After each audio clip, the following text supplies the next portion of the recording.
हरि जय राम कृष्ण जय राम हरि हरि जय राम कृष्ण जय राम हरि हरि जय राम कृष्ण जय राम हरि हरि जय राम हरि जय राम कृष्ण जय राम कृष्ण जय राम कृष्ण हरि जय राम जय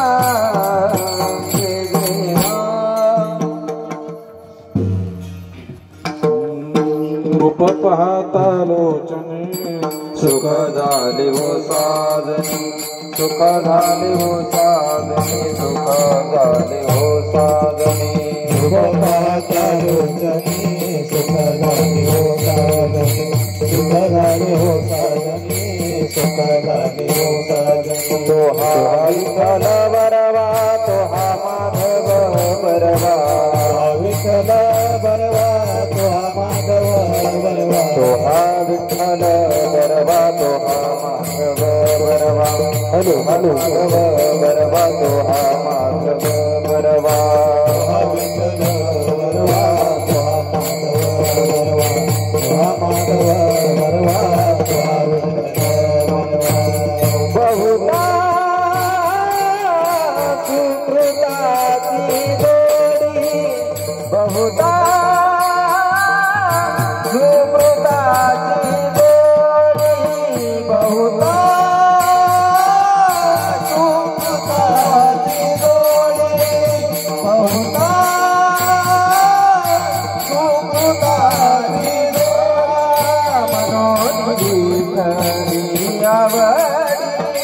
मनोनी विठ्ठली आवडी आवडी तो हा विठ्ठल बरवा तो हा विठ्ठल बरवा मनोनी विठ्ठली आवडी मनोनी विठ्ठली आवडी आवडी तो हा Vitthal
Hare Rama, Hare Rama, Rama Rama, Hare Hare.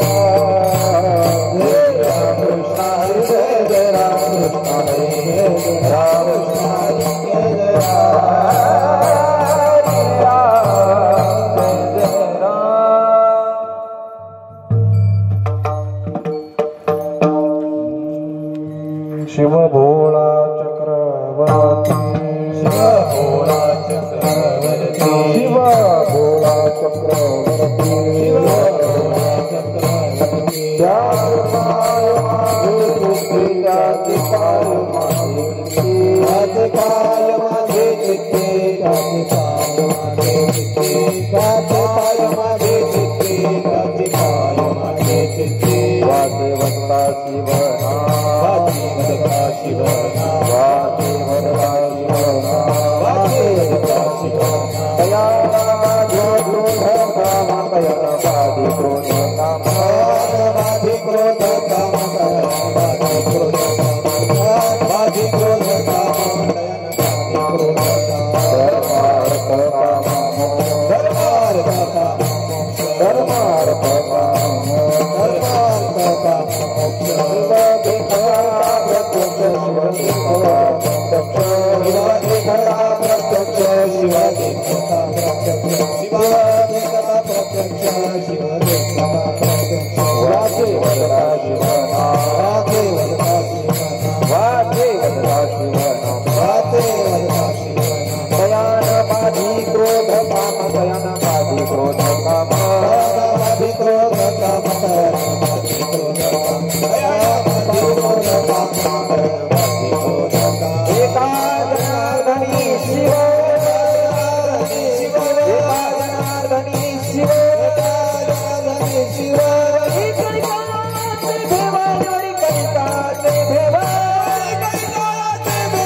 Hello hello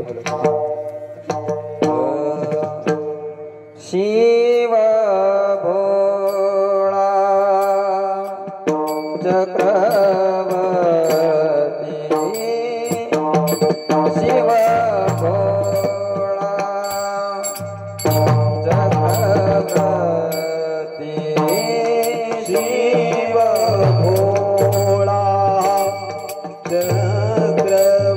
Chakraborty Shiv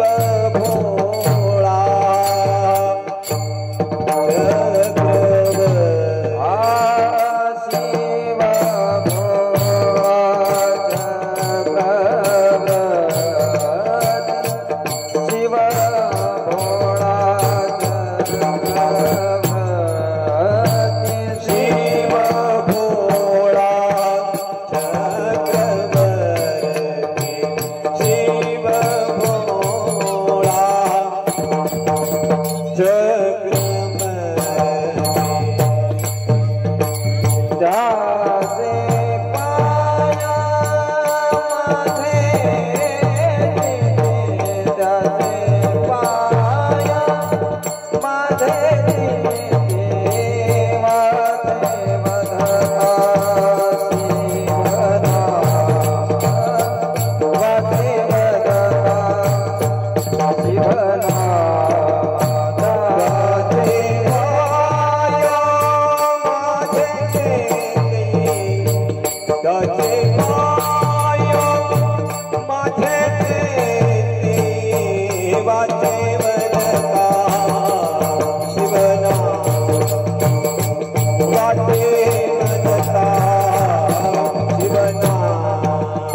Shiv भोळा Chakraborty त्याचे पाय माझे चित्ती वाचे वदता शिव नाम तयान बाधी क्रोध काम धर्मार्थ काम मोक्ष शिव देखता प्रत्यक्ष शोध ग्राम एका जनार्दनी शिव निवारी कळी काळाचे भेव वाचे वदता शिव नाम तयान बाधी क्रोध काम विठ्ठल विठाला विठाला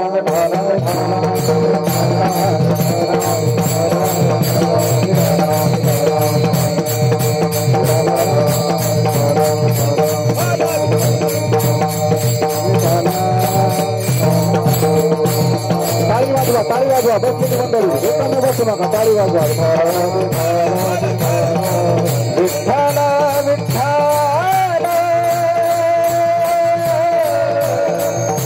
विठ्ठल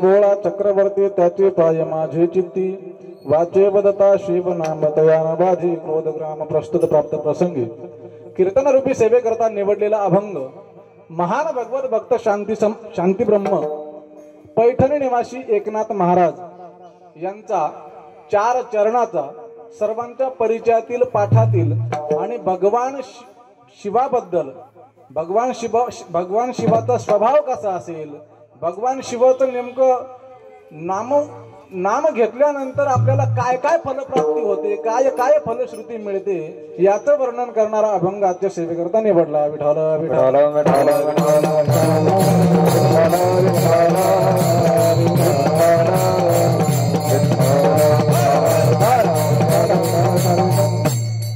या अभंगाचा सरळ सरळ शब्दशः अर्थ जर अगोदर तुमच्या समोर मांडला तर तुम्हाला कीर्तन ऐकायला जरा सोपं जाईल. याचा आता बेस कमी करून टाकायचं.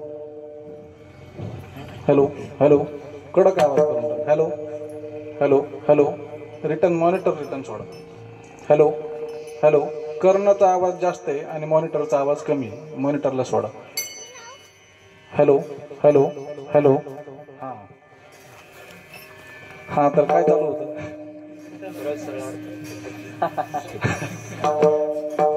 अभंगाचा सरळ शब्दशः अर्थ जर अगोदर तुमच्या समोर मांडला तर तुम्हाला कीर्तन ऐकायला जरा काय होईल, सोपं जाईल. या अभंगाचा सरळ शब्दशः अर्थ असा आहे, शिव भोळा चक्रवर्ती भगवान शिव हे कसे आहेत. शांती ब्रह्मनाथ महाराज पहिल्या चरणामध्ये सांगतात की भगवान शिव हे भोळे आहेत.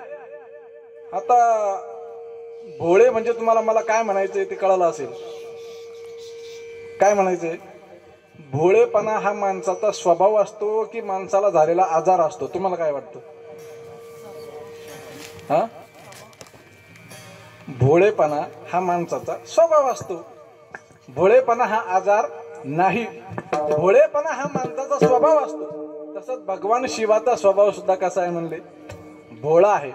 एवढंच नाही तर ते चक्रवर्ती आहे. आता चक्रवर्ती कशाला म्हणतात, चक्रवर्तीची व्याख्या काय हे सगळं आपण चिंतनामध्ये बघणारच आहोत. पण भोळे असणारे महादेव, चक्रवर्ती सम्राट असणारे महादेव, त्यांचे पाय त्यांचे चरण माझ्या चित्तामध्ये मी नेहमी धारण करील. नाथ महाराज अभंगाच्या प्रथम चरणात सांगतात.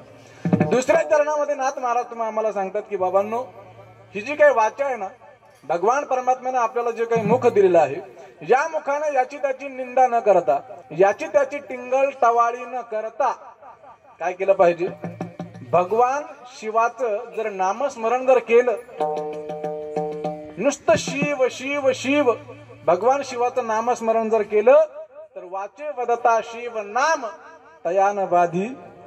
तुम्हाला पुढची उत्तरे मिळाली. दुसऱ्या चरणाचा अर्थ. तिसऱ्या चरणामध्ये सांगितलंय भगवान शिवाचं नामस्मरण जर केलं तर त्याला धर्म अर्थ काम मोक्ष हे 4 पुरुषार्थ प्राप्त होतात. काय होतात म्हणले, धर्म अर्थ काम मोक्ष प्राप्त होतात. पण कधी हो, उत्तरार्धामध्ये सांगितलंय शिव देखता प्रत्यक्ष. ज्या वेळेला आपण भगवान शिवाची मूर्ती पाहिली, ज्या वेळेला आपण भगवान शिवाला नुसतं पाहिलं तरी आपल्याला धर्म, अर्थ, काम, मोक्ष याची प्राप्ती होते. आणि वास्तविक पाहता समाज कसा आहे माहितीये का, काहीतरी प्राप्ती होत असेल तर सांगा बुवा, पण मग रिकामी यांना द्यायला सांगू नका. काहीतरी प्राप्ती होत असेल तर आम्ही नक्की ते करायला तयार आहे. आपण बघा ना, एखाद्याला जर चांगला सल्ला दिला की बाबा तू हे असं असं जर केलं तर बरं होईल, तो म्हणतो मला एक सांगा, मी करायला तयार आहे, पण हे असं केल्यानंतर मला भेटेल काय. प्रत्येक जण एवढ्या एवढ्या पोरापासून त्याला जर म्हणलं ना तेवढं ग्लास भरून पाणी आण, जास्त आगाऊ पोरग जर असलं ना आपल्यासारखं, म्हणजे मी नाही बरं का, माझ्या मुलासारखा म्हणते, सगळे मित्र परिवार जमलाय त्यांना माहितीये, जास्त आगाऊ जर पोरग असलं ना तर ते म्हणतं अगोदर 2 रुपये द्या तर मी पाणी आणून देईल. मी पाणी आणून देतो पण तुम्हाला काहीतरी मला द्यावं लागेल. प्राप्ती लहान पोराला काय असतं, लहान पोरापासून तर म्हाताऱ्या माणसापर्यंत आई बाप आपल्याला सांभाळतात, आई बाप कुटुंबामध्ये आपल्याला सांभाळतात. तुम्हाला काय वाटतं, आपुलकी म्हणून? म्हणजे आजपासून मी तुमचा भ्रम निराश करत नाही, आजपासून तुम्हाला जगण्यामध्ये भ्रम नाही करून देत, पण माय बाप सांभाळी ती, पण कशा कारणे माहितीये, लोभा कारणे. ते भविष्याचा विचार करून सांभाळतात. ते म्हणतात आज हे सांभाळले तर उद्या ते आपल्याला सांभाळतील. याचा अर्थ त्यांना सुद्धा भविष्यासाठी काहीतरी प्राप्ती हवी आहे. म्हाताऱ्या माणसापर्यंत तरुण सुद्धा, आज जगामध्ये जेवढे तरुण आपल्याला दिसतोय, प्राप्ती झाली असेल, काहीतरी प्राप्त होईल म्हणूनच आज काम, धंदा, काबाड, कष्ट, राबणं हे सगळं प्राप्तीसाठीच चालले. पण तुम्हाला खरं सांगू, ही लौकिक प्राप्ती आपल्या काही कामाची नाही बघ. ही लौकिक प्राप्ती आपल्याला काय देईल की नाही देईल मला माहिती नाही, आपल्या जीवनाला दिशा देईल की नाही देईल, आपल्याला काय मिळेल त्या लौकिक प्राप्तीतून हे मला सांगता येणार नाही. पण मला तुम्हाला एकच सांगायचे, भगवान शिवाला पाहिल्यानंतर आपल्याला अशी प्राप्ती मिळेल, अशी प्राप्ती मिळेल, अशी प्राप्ती मिळेल की या जगात कुठल्याच आपल्याला ठिकाणी ती भेटू शकणार नाही. धर्म, अर्थ, काम, मोक्ष शिव देखता प्रत्यक्ष. शेवटच्या चरणामध्ये सांगितलंय एका जनार्दनी शिव निवारी कळी काळाचे. बघा, या जगामध्ये प्रत्येकाला भीती कशाची आहे? तुम्ही काय बोलत नाही, आजच्या दिवस मौन धरले का या गावाने? सांगा, असं बोललं की मला थोडं बरं वाटतं. सगळ्यांना भीती कशाची आहे? हे गाव चाणक्य आहे म्हणून मी बोलायला लावतोय. चाणक्य गाव आहे, हुशार गाव आहे. आपल्याला काय सांगायचं हे सगळं अगोदर, हे गाव म्हणजे पुढे बोलणारच. भगवान एका जनार्दनी शिव. आपल्याला प्रत्येकाला मरणाची भीती आहे, पण भगवान शिवाला नुसतं पाहिलं, भगवान शिवाचं नुसतं नामस्मरण केलं, प्रदोष व्रत जर केलं, महाशिवरात्री जर केली, पण ते व्रतच झालं पाहिजे. नाहीतर मग नवरात्र उत्सवामध्ये आपण बघत असतो, बसायचं एक उपवास धरायचा आणि उठायचं एक. आता कुठून उपवास आणला काय माहिती. हा काय काय असे पाहिले तुम्ही? राव, तुम्हाला नवरात्र नाही का? मग असं काय बोलता तुम्ही? नवरात्र आहे आम्हाला. अहो, पण तुम्ही तर आमच्या समोर धन बाजरीच्या भाकरी आणायला लागले. ते म्हणले महाराज तुम्हाला काय माहितीये का? म्हणले काय, आम्ही उपवास धरतो ना, धरत नाही असं नाही, पण आम्ही बसायच्या दिवशी एक धरीतो आणि उठायच्या दिवशी एक धरीतो. बरोबर की नाही? व्रत हे व्रतच झालं पाहिजे. व्रतामध्ये नियमाचं काटेकोर पालनच झालं पाहिजे. आणि मग म्हणायला पाहिजे की देव आम्हाला काही का देत नाही, म्हणायची गरज पडतच नाही. तुम्ही व्रत वैकल्य जर नियमात केले तर, आणि ते जर आपण सगळं काही जर केलं तर नक्की भगवान परमात्म्याची प्राप्ती आणि कळीकाळाची भीतीचं निवारण. विठाल विठाल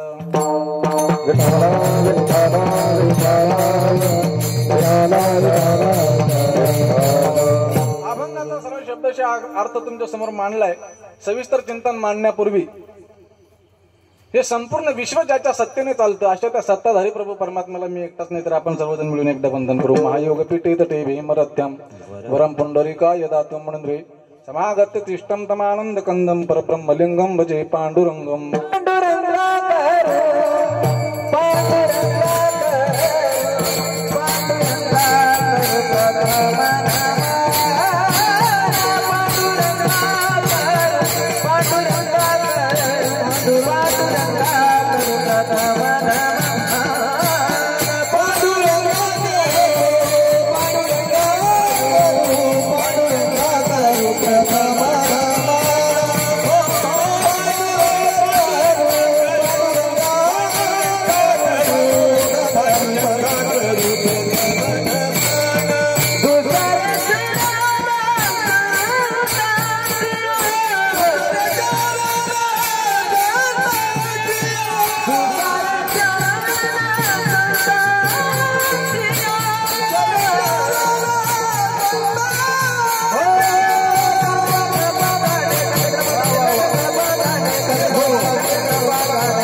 सर्वांनी यांच्याकरता जोरदार टाळी वाजवी आणि असंच करायचं. कसं करायचं? कसं असं कसं प्रमाण झालं की मस्त आपण त्यांना टाळी वाजवून दाद द्यायची. कारण हे सगळे आपल्याला आनंद देत आहेत. काय देत आहेत? असं कोणाला होत नाही ना यांचं गायन चालू झाल्यावर इकडे लगे कोणाला तरी रडायला येतं असं काही होत नाही ना. नाही, ही आपल्याला आनंद प्रदान करून देतात. तुम्ही आम्ही खेळी मेळी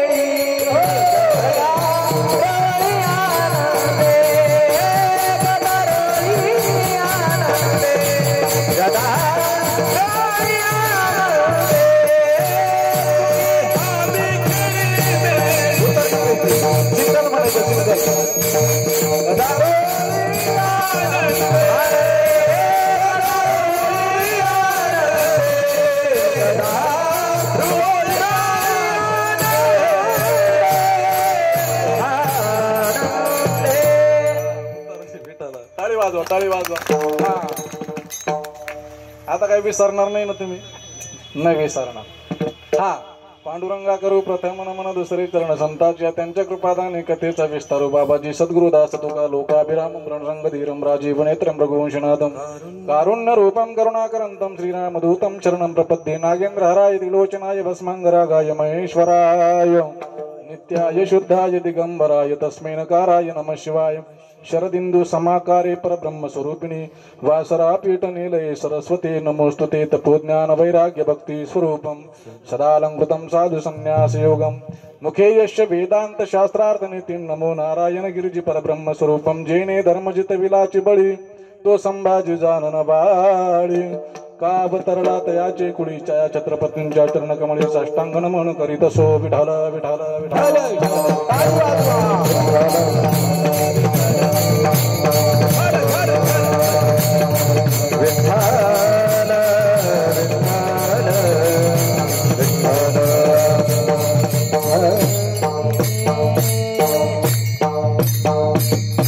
शिवभोळा चक्रवर्ती त्याचे पाय माझे चित्ती वाचे वदता शिव नाम तयान बाधी क्रोध ग्राम प्रस्तुत प्राप्त प्रसंगी कीर्तन रूपी सेवेला सुरुवात करण्यापूर्वी आज आपण सर्वजण या ठिकाणी किम कारण म्हणजे कशाच्या निमित्ताने जमलेलो आहोत हे सर्वांना ज्ञात आहे, माहिती आहे. परंतु तरी सुद्धा अल्पसा परिहार करून देणं हे वक्त्याचं आद्य कर्तव्य असते. या ज्ञाप्रमाणे आज आपण सर्वजण या ठिकाणी रस्ते सुरेगाव अमृतेश्वर भगवान महादेव मंदिरामध्ये संपूर्ण मग रस्ते सुरेगाव असेल.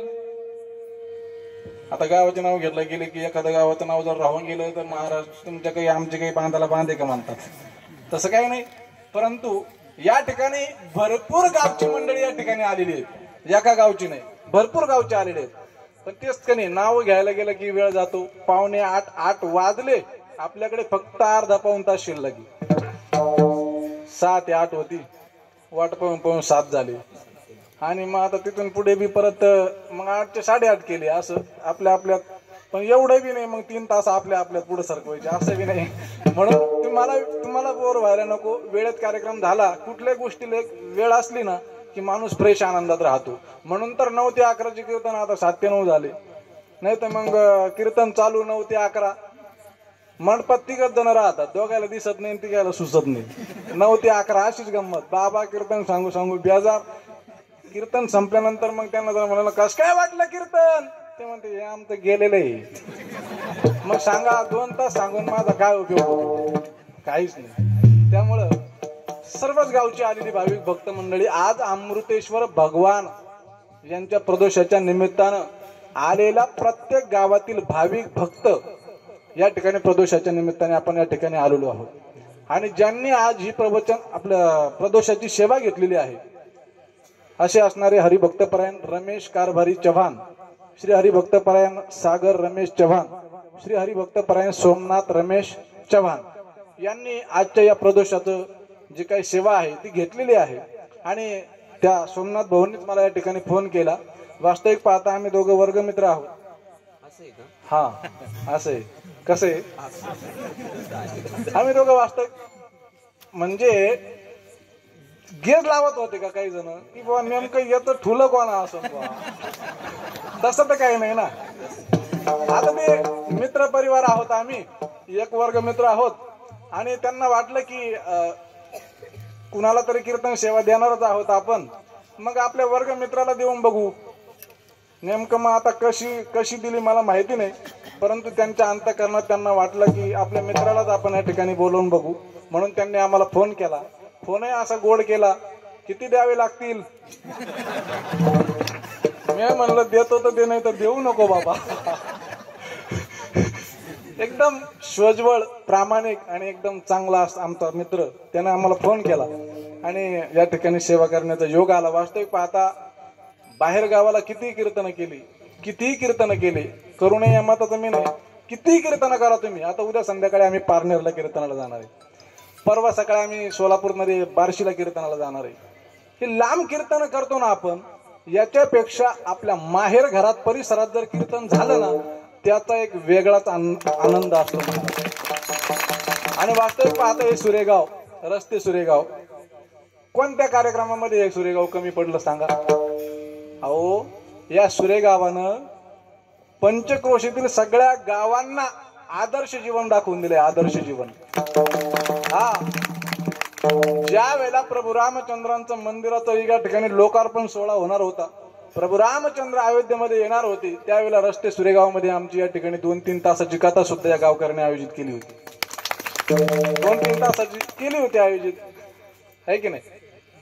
आता पाठीमागे गुरुवर्य स्वामी रामगिरीजी महाराजांचं आगमन. हो एखाद्या तालुक्यानं असं स्वागत करावं त्याच्यापेक्षा जास्त स्वागत या सुरेगावमध्ये जोरदार बाबांचं झालं.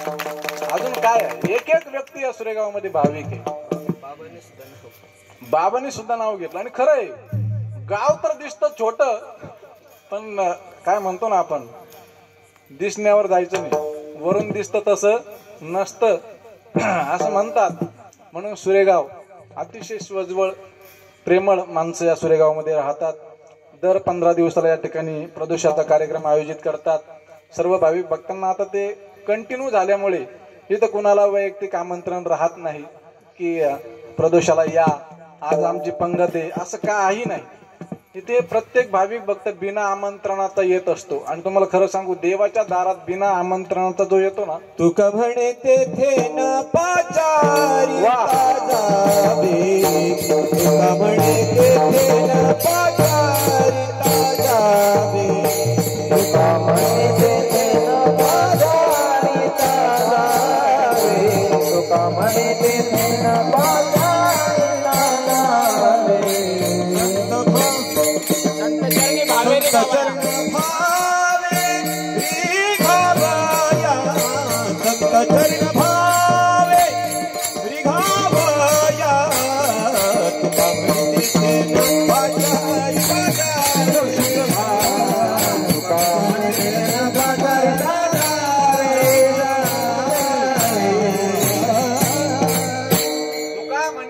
न पाचारिता जावे. भगवान परमात्म्याच्या दरबारामध्ये आमंत्रणाची वाट पाहायची नाही. तरी सुद्धा तुम्हाला आमंत्रण देऊन जातो, चालता चालता विषय निघाला म्हणून. काशीचे कोतवाल कोण आहे माहिती आहे तुम्हाला? काशीचे कोतवाल कोण आहे? यात भगवान शिवाचं रूप श्री काल भैरवनाथ महाराज. काशीचे कोतवाल आजही ते आता पोलीस स्टेशन मध्ये PSI असेल, ऑडिशनल कमिशनर असेल, या सगळ्यांच्या ज्या काही खुर्च्या असतात ना, बसण्याच्या जागा, VIP खुर्च्या, यांच्या खुर्चीला खेटून आजही भैरवनाथाची खुर्ची तशीच आहे. आजही आजही भैरवनाथाची खुर्ची तशीच आहे. काशीचा कोतवाल आपलं भाग्य आहे. श्री क्षेत्र बोगटे या ठिकाणी श्री काल भैरवनाथ महाराजांचं भव्य दिव्य स्वरूपाचं मंदिर आहे. आणि त्या मंदिरामध्ये भव्य दिव्य स्वरूपाचा अखंड हरिनाम सप्ताह सुरू होणार आहे. कधीपासून माहितीये का? 17 तारखेपासून. 17 आता येते 17 बरं का, नाही तर तुम्ही येशान पुढच्या 17ला. बाबा आहे का काय पत्रवाळी? येते 17. सगळ्या माणसांनी आमंत्रणाची गरज नसावी, परंतु तरी सुद्धा माहिती तर द्यावं लागेल ना किती तारखेला आहे बा. म्हणून सगळ्यांनी कार्यक्रमाला यायचं. मला सांगायचं एकच आहे की या भगवान शिवाच्या दरबारामध्ये येताना कुठल्याही प्रकारचे आमंत्रण या ठिकाणी कुणाला नाही, पण सगळं गाव एकोप्याने या ठिकाणी दर 15 दिवसाला प्रदोषाच्या निमित्तानं एकत्र येतं. हा भक्ती महोत्सव करतं, हा सत्संग या ठिकाणी घडवून आणतं. सत्संग सत्संग सत्संग ही अशी गोष्ट आहे, ध्यान देऊन ऐका. सत्संग ही अशी गोष्ट आहे, ती सुखात केली तरी चालते आणि दुःखात केली तरी चालते.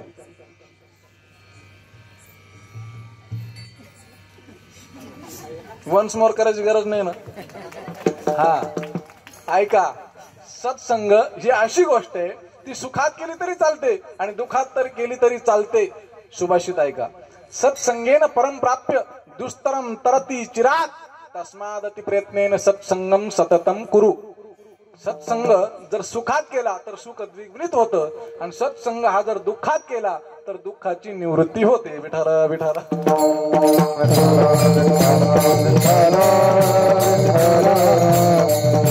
म्हणून असा सत्संग आपण या सुरेगाव मध्ये या अमृतेश्वर भगवान परमात्म्याच्या दरबारामध्ये दर 15 दिवसाच्या प्रदोषाला आपण हा सत्संग करता.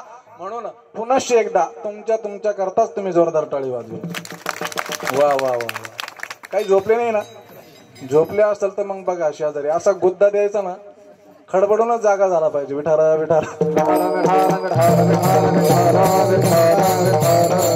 सेवेकरता निवडलेला अभंग शांती ब्रह्म एकनाथ महाराजांचा आहे. शांती ब्रह्म एकनाथ महाराजांचा आहे. बऱ्याच जणांना कधी कधी असाही प्रश्न पडू शकतो, नाथ महाराज हे तर भगवान परमात्म्याचे एकनिष्ठ भक्त आहेत. भगवान पंढरीश पांडुरंग परमात्म्याचे नाथ महाराज तर एकनिष्ठ भक्त आहेत. मग एकनिष्ठ भक्त दुसऱ्या देवाला शरण कसा जाऊ शकतो? कसा जाऊ शकतो प्रश्न आहे बर का. प्रश्न आहे, कुणाच्या मनात येऊ शकतो. जसा आज माझ्या आला तुम्हाला सांगाय पुरता, तसं मला माझ्याकडे उत्तर आहे, सगळं आहे, परंतु तरी सुद्धा ज्याला उत्तर नाही ज्याच्याकडे, त्याच्या मनात हा प्रश्न येऊ शकतो. एकनिष्ठ भक्त जर शांती ब्रह्म नाथ महाराज जर भगवान पंढरीश पांडुरंग परमात्म्याचे आहेत, तर मग भगवान शिवाला शरण जाण्याचं आज काय कारण? आजच्या अभंगामध्ये भगवान शिवाला शरण का जातात? त्याचं कारण असं आहे की भगवान शिवाची महती जशी मला हळूहळू कळायला लागली, तशी नाथ बाबाला सुद्धा कळायला लागली. कळायला लागल्यानंतर मग नाथ महाराज भगवान शिवाला शरण गेले. वास्तविक पाहता सगळ्यात, हे बघा कीर्तन थोडं ध्यान देऊन ऐका बुवा, नाही तर मग आम्ही निघून गेलं का असे इथं नाही रगडणार. या गावचं लय प्रेम आहे माझ्यावर, इथं नाही माझ्या नावानं कोणी रगडायचं. पण ध्यान देऊन आपण ऐकलं की नक्की विषय कळतो. मला सांगायचं एकच आहे, नाथ महाराजांना भगवान शिवाची महती कळाली म्हणून नाथ महाराज भगवान शिवाला शरण गेले. बरोबर. दुसरा महत्वाचा मुद्दा, आपल्याला सुद्धा एखाद्या गोष्टीचं महत्व जर कळालं नाही तर आपल्याला त्या गोष्टीचं महत्व कळतं का? समजा एखाद्या गोष्टीचं महत्वच जर कळालं नाही तर आपण तिला आपल्या जवळ करू का? करू शकत नाही. जोपर्यंत आपल्याला एखाद्या गोष्टीबद्दल महत्व कळत नाही तोपर्यंत आपण त्या गोष्टीकडे जात नाही. एवढं तर खरंय, एवढं तर खरंय, कोणाकडेच जात नाही. तुम्हाला कळण्याकरता उदाहरण जर सांगायचं झालं तर, रस्त्यामध्ये एखादा भिकारी आहे, एखाद्या मंदिरामध्ये तो दररोज भीक मागतोय. 1 रुपया द्या, 2 रुपये द्या, 1 रुपया द्या. तुम्ही ऐकताय ना? हा, मला अधून मधून चेक करावं लागतं. तसं चेक करायचं टाइम नाही, 8 वाजेले, सगळे फ्रेश आहेत, जागे. 1 रुपया द्या, 2 रुपये द्या, 1 रुपये द्या, 2 रुपये द्या, 1 रुपये द्या, 2 रुपये द्या. बरोबर. भीक मागणारा भीक मागतोय, रुपया 2 रुपये द्या. त्या ठिकाणी एक साधू महात्मा आले. साधू महात्म्यानं पाहिलं, एक भिकारी मंदिराच्या कडेला पायरीवरती बसून 1-2 रुपये मागतो आहे, भीक मागतो आहे. माहित नाही किती दिवसापासून भीक मागतो, पण आज याला असं भीक देऊन जाईल, की पुन्हा उभ्या आयुष्यात याला भीक मागण्याची गरज पडणार नाही. कोण म्हणतंय? साधू महात्मा. साधूला दया आली, आणि साधूचं अंतकरण दयाळूच आहे. साधूला दया आली. साधूने आपल्या झोळीमध्ये हात घातला, आणि झोळीमधून हात घालून झोळीतून परीस काढला. परीस माहिती आहे तुम्हाला? परीस लाकडाला लावलं की लाकडाचं तुम्ही हसले म्हणजे तुम्हाला कळालं का लाकडाचं सोनं होतं बुवा. नाही, लोखंडाला लावला की परिसाचं काय होतं? काय हुशार आहे हो. अहो, या गावाला तुम्ही कुणी तिरपे घुसा तारपे गाव, बाकी गाव तसं चांगलं पाहिलेलं आहे का तुम्ही? नाही, पाहून घ्या घरी गेल्यावर. विठाला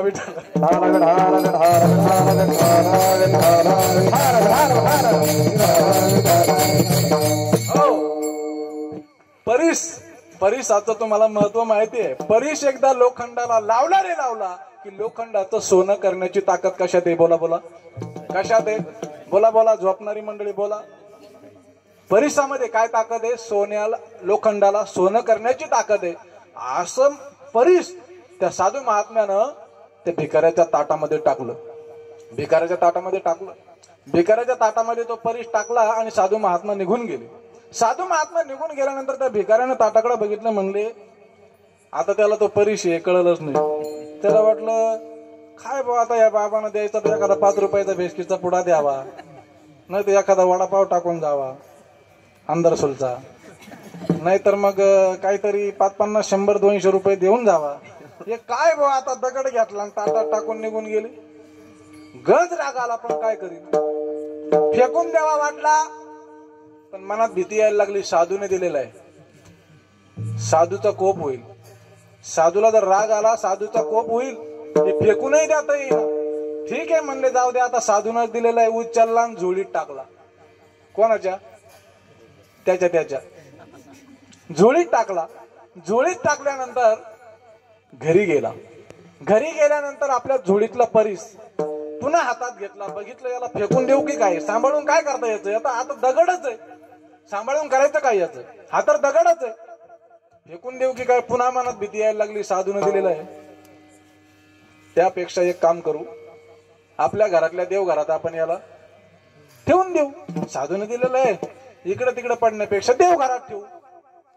ताटात टाकलेला साधूने झोळीत आला, झोळीतून देवघरात गेला. ध्यान देऊन ऐकताय ना? आता पुढे चला. दररोज तो भिकारी होता, पण दररोज देवपूजा करीत होता. तो भिकारी होता, पण दररोज देवपूजा करीत होता, नित्य नेमानं. माता देवपूजा करत असताना त्याच्या देवघरामध्ये जेवढे जेवढे देव होते, त्या देवांबरोबर तो सगळ्या देवांबरोबर या खड्याला सुद्धा आंघोळ घालायला लागला, घन लावायला लागला. म्हणजे त्या देवाची, त्या दगडाची सुद्धा काय करायला लागला? पूजा करायला लागला. आता मला तुम्हाला प्रश्न विचारायचा आहे, साधू महात्म्यानं ज्या ताटामध्ये तो खडा टाकला, ते ताट कशाचं होतं? जर्मलचं. जर्मलचं सोनं वर नाही. ताटातून झोळीत टाकला. झोळी कशाची? बोला ना गड्या, तुम्ही बोला गड्या. एक तर मी लय थकेले आज, बोला बरं तुम्ही. ताटातून झोळीत टाकला. झोळीत टाकला. ती झोळी कशाची आहे? कापडाच्या झोळीतून पुन्हा देव घरात गेला. तो देवारा कशाचा आहे? लाकडाचा. अंगा असं फाटाफाट बोललं की मलाही बरं वाटतं. लाकडाचा देवारा आहे. ज्या देवांसोबत 4 महिने त्या खड्याला आंघोळ घातली, ते देव कशाची? चांदीचे असते तर ते भीक मागत असतात.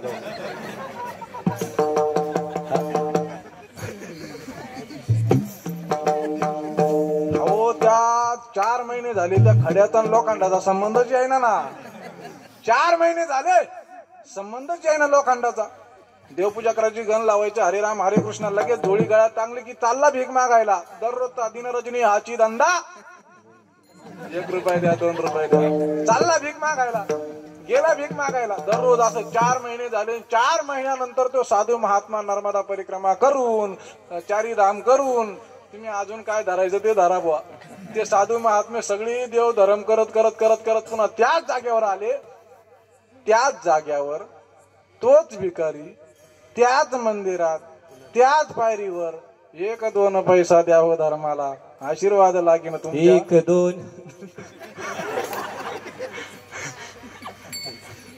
खरं की नाही? 1-2 पैसा द्यावं धर्माला, आशीर्वाद लागेल तुमच्या मुला लेकराला. चालू होतं महाराज त्याचं. त्या साधू महात्म्यानं पाहिलं, शेवटी जित्याची खोड मेल्याशिवाय जात. तुमच्याकडे आहे का इमान आहे का तुमच्याकडे? हा, जित्याची खोड मेल्याशिवाय जात नाही. भिकारी तो भिकारीच राहणार. याची आयुष्यात लागलेलं, याच्या शरीराला लागलेलं वळण, हे वळण काय आता जाणार? एवढे 4 महिन्यापासून मी याला परीस दिला. मला वाटलं होतं आता तो भिकारी भिकारी राहिला नसेल, तो भिकारी आता भिकारी राहिला नसेल, तो आता मोठा शेठजी झाली असेल, मोठा शेठजी झाला असेल, लोकांना व्याजानं पैसे वाटत असेल. कोणला वाटत होते? साधू महात्म्यांना. पण तसं काय झालं? हा भिकारी तासाना तासात साधू म्हणले जित्याची खोड मेल्याशिवाय जात नाही. आणि एकदा शरीराला लागलेलं वळण, पडिले वळण इंद्रिया, एकदा शरीराला वळण लागलं की ते परत जात. राजूभाऊ, कोरोनाच्या काळामध्ये नेटकेच कोरोनाचा काळ शांत झाला आणि हळूहळू हळूहळू हळूहळू कीर्तन सुरू झाले. तेव्हा तर वाटलं नव्हतं सुरू होतील म्हणून. आता ते दिवसच तसे होते. हळूहळू कीर्तन सुरू झाले आणि कधी जनवत मला 1 तारीख मिळाली. लॉकडाऊन सुटलं आणि कधी जनव. अहो मला इतका आनंद इतका आनंद इतका आनंद, कीर्तनच नाही 2 वर्ष. भलं तोंड कवळून जाईल. 2 वर्ष कीर्तनच नाही. खूप आनंद झाला, इतका आनंद झाला इतका आनंद झाला. काय झालं नेमकं? माझ्या कीर्तनाच्या दिवशीच त्या गावामधली एक म्हातारी टपकली, गेली बा. राम बोलो भाई मुक्काम पोस्ट मसन काही. तिथं गेल्यावर परत यायचं नुसतं नाही, अजिबात नाही. हा, म्हातारी टपकली परत बाबा. मला असा राग आला, हे म्हातारीनं मग मा कीर्तन झाल्यावर जायचं ना. अहो मला किती दिवसानं कीर्तन भेटलं आणि म्हातारी टपकली. मला माझं त्या बाबाने मला फोन केला, महाराज आमच्या गावात एक म्हातारी मेली, तुमचं कीर्तन कॅन्सल. मला रागच आला त्या म्हातारीचा. काय करत्या? रात्रीचं कीर्तन होतं सप्त्यातलं. त्या काळात 9 ते 11 कीर्तन चालायची. झोपही येईना, सवय तर लागली कीर्तनाची. 11 वाजेपर्यंत जागायची, 12 वाजेपर्यंत गाड्या चालवायच्या. जागरूकीची सवय लागली, झोप येईना, घरी कीर्तन नाही, घनघन घनघन झाली. काय झाली? हा, माझी धर्मपत्नी मला म्हणले, महाराज 12 वाजत आले, झोपून घ्या. जास्त जागले तर पित्ताचा त्रास होतो, त्यापेक्षा झोपून घ्या. मी म्हणलं मी झोपून, तू ताप देऊ नको डोक्याला.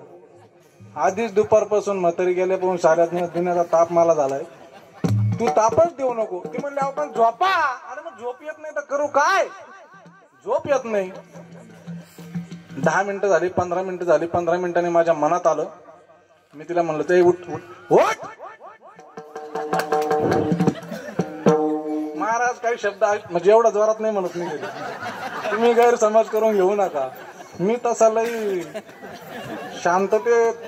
हा, काही शब्द असे असतात महाराज, ते त्या वजनात उच्चारल्याशिवाय त्याचं वजनच पडत नाही. हा, कुत्र आलं पायरीवर. कुत्र काय आलं?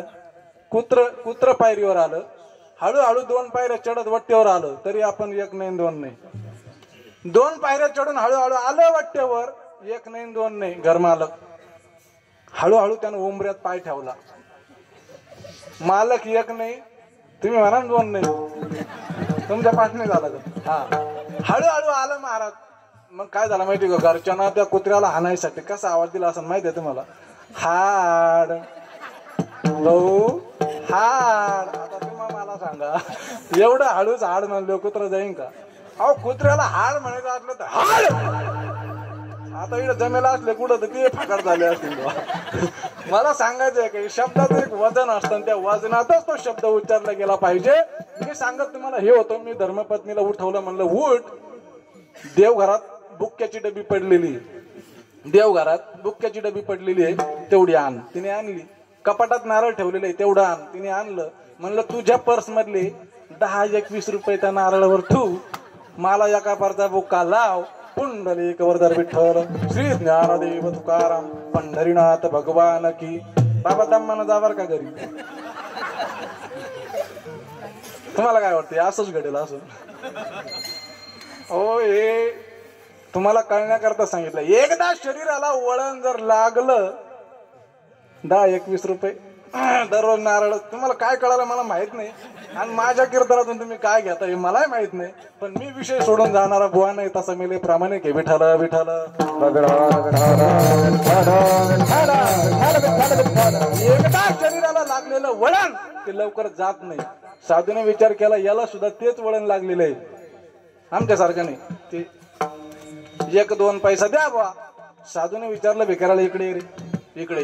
अरे तुला 4 महिन्यापूर्वी मी एक परीस दिला होता, कुठे तो परीस? तो भिकारी म्हणला परीस, आणि मला कधी दिला होता? तर म्हणला, साधूने डोक्याला हात लावला, याला तो परीस हेच माहिती नाही झालं, त्याच्यामुळे याची अशी अवस्था झाली. बरोबर आहे. मग साधू महात्म्यानं त्याला परीसाची किंमत सांगितली.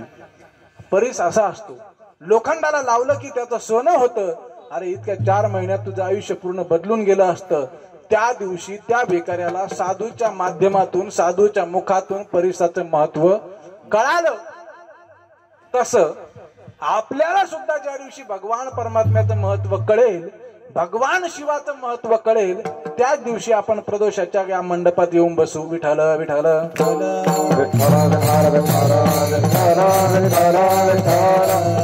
तेच भगवान शिवाचं महत्व नाथबाबांना सुद्धा कळालं, म्हणून नाथबाबा सुद्धा आज भगवान शिवाला शरण जात आहेत. बरोबर, भगवान शिवाला शरण जातात. आणि त्या भगवान शिवाची असेल, भगवान परमात्म्याची किंमत, त्याची महती आपल्याला जोपर्यंत कळत नाही ना, तोपर्यंत आपण त्याला शरण जाऊ शकत नाही. मग आता ऐका, या संपूर्ण विश्वाचं चालन, भरण, पोषण कोण करतो? कोण करतं? सांगू शकाल तुम्ही मला कोण करतं? आता सुद्धा ही मंडप आहे, या मंडपाची झालर तुम्हाला हालताना दिसते. कस काय? आपण काय काट्या घेऊन आलो राहिलो का? नाही, तिचे ती हलते. झाडाकडे बघा, झाडाचं पान हलतंय. झाडाचं पान जर कुणाच्या सत्तेने हलत असेल तर हे शरीर वृक्षाची या पाने हाले ज्याची सत्ता, वृक्षाची या पाने हाले ज्याची सत्ता, वृक्षाची या पाने हाले ज्याची सत्ता, वृक्षाची या पाने हाले ज्याची सत्ता, वृक्षाची या पाने राहिली अनंता मग कोठे, राहिली अनंता मग कोठे, राहिली अनंता, राहिली अनंता मग कोठे. कवी ऐकवी एक नारायण, कवी ऐकवी एक नारायण,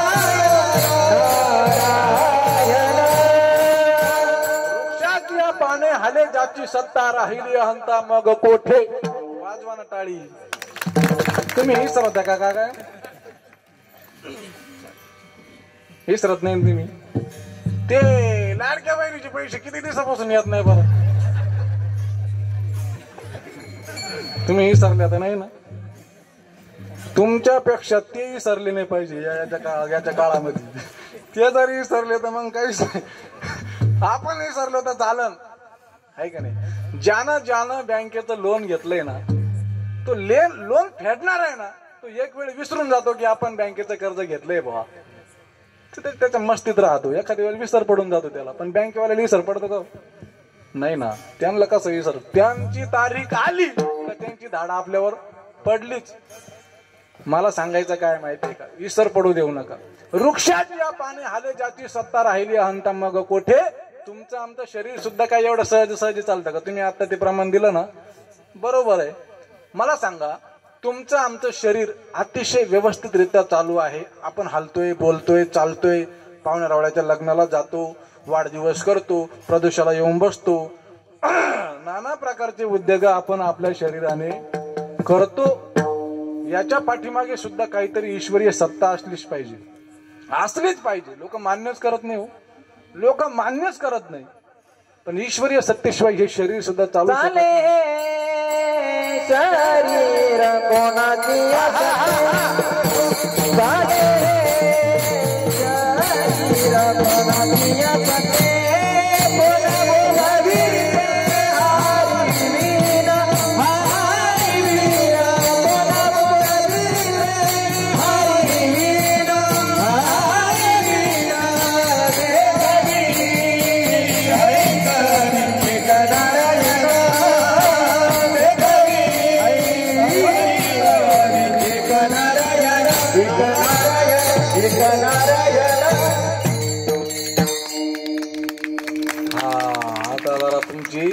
आता तुम्ही रेंज मध्ये आले आणि आमची हळूहळू रेंज आता जरा काय झालं, आज जरा थकल्यावानी झालो. तसे मीच नाही, तुम्ही बी काय कमी कामं करतात का हो? काय कामाचा व्याप आहे बुवा, हे सगळं करायचं. आणि वारकरी संप्रदायात भजनी मंडळाच्या आमच्या घरात चर्चा झाली.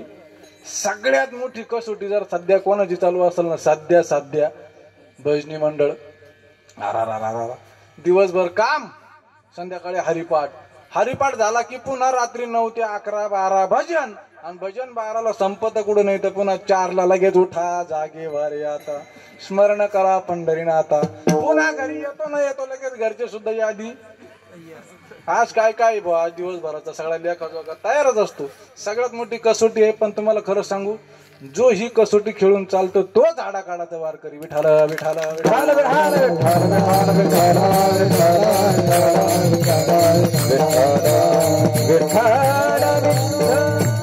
हे शरीर कुणाची असत्य, भगवान परमात्म्याच्या सत्तेशिवाय आपलं शरीर सुद्धा चालत नाही. अजून पुढे चालू, म्या बोलविल्या वेदू बोले, म्या चालविल्या सूर्य चाले, म्या हलविल्या प्राणू हले, जो या जगाशी. बरोबर. किंवा अजून पुढे जाऊन जर सांगायचं झालं तर, तुझी या सत्तेने वेदाशी बोलणे, सूर्याशी चालणे, तुझी या बळे. आणि उत्तरार्धात सांगितलंय, आईसा तू समर्थ ब्रह्मांडाचा धनी धनी. जुन्या म्हाताऱ्या बसेला असतील. धनी धनी धनी या शब्दाचा अर्थ काय होतो? मालक. वा. तोचे एकदान सुरदाता, तोचे एकदान सुरदाता, तोचे एकदान सुरदाता, तोचे एकदान सुरदाता. विटेवरी जाती पाऊले समान, विटेवरी जाती पाऊले समान, विटेवरी जाती पाऊले समान.